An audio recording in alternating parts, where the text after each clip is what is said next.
Amis du Seigneur, bonjour à tous et à toutes. Nous sommes le 14 novembre 2021. Vous faites bien de vous connecter sur cette chaîne pour la halte spirituelle pour la journée. Installez-vous bien, c'est parti pour cette nouvelle édition.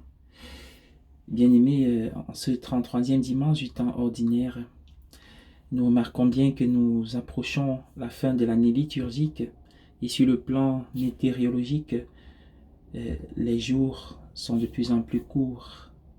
Et cette manifestation des ténèbres extérieures peuvent nous habiter même à l'intérieur de nous, à cause peut-être d'une situation, d'un événement de crise personnelle, familiale ou même lié au contexte mondial que nous traversons. Alors, le style apocalyptique, très présent dans les textes de ce jour, peut malheureusement être le bienvenu. Nous savons que l'Apocalypse se trouve dans l'Ancien Testament à travers les textes comme ceux de Daniel et dans le Nouveau à travers l'Apocalypse, le dernier livre dans l'ordre des Écritures. Et enfin, ces textes de l'Évangile, ces passages où Jésus l'emploie. Mais avant de rentrer dans la profondeur de la vérité spirituelle qui nous est révélée, regardons la trame de fond de cet Évangile.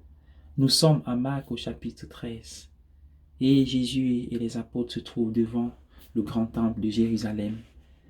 Pour les gens issus de la campagne, ils ont là une vue splendide, quelque chose qu'ils n'avaient jamais vu par le passé.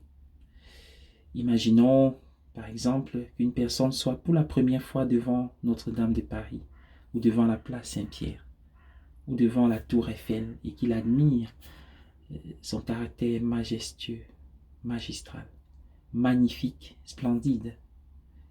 Mais subitement, Jésus va dire quelque chose. Tout cela va disparaître. Par ailleurs, il ne restera plus pierre sur pierre. Des paroles choquantes, et on peut comprendre ce qui aurait rendu Jésus impopulaire, parce que ce temple avait du prix aux yeux du peuple. Bien-aimé, l'Apocalypse vient du mot grec apokalypsis qui signifie le dévoilement. Et on a retenu le mot révélation, c'est-à-dire un monde ancien qui passe et un nouveau qui va se révéler. Apocalypse ne signifie pas la fin du monde. Question de provoquer la peur. Mais nous pouvons voir à travers ce que Jésus dit dans l'Évangile, parce que non seulement il dit que tout va disparaître, mais en plus il ajoute quelque chose de plus fort. Le monde lui-même va disparaître. Le soleil s'obscurcira. La lune ne produira plus la lumière. Les étoiles tomberont. Mais à travers le soleil, la lune, les étoiles, voyons plutôt ce qui dirigeait, ce qui rythmait au quotidien la vie de ce peuple qui n'avait pas encore les montres, des machines voilà, pour interpréter le temps et les saisons. Donc, en d'autres termes, tout ce qui gouvernait, dirigeait le navire du peuple va tomber. Et pour nous en convaincre, justement, l'événement nouveau qui arrive, la mort du Christ, est le signe, la preuve que quelque chose ne va pas, car il est le Seigneur de la vie, condamné par ceux qui dirigent la vie des peuples. La grande leçon de l'Apocalypse, bien-aimé du Seigneur, c'est la conscience du caractère éphémère de la réalité, de la vie, des choses. Comment donc vivre avec la conscience de ce caractère éphémère? Comme dit le Cantique des Cantiques, vanité des vanités.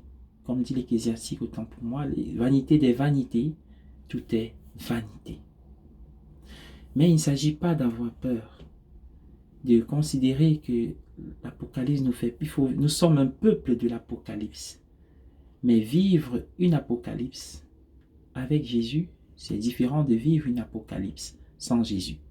Vivre une Apocalypse sans Jésus, c'est donner à la mort le pouvoir.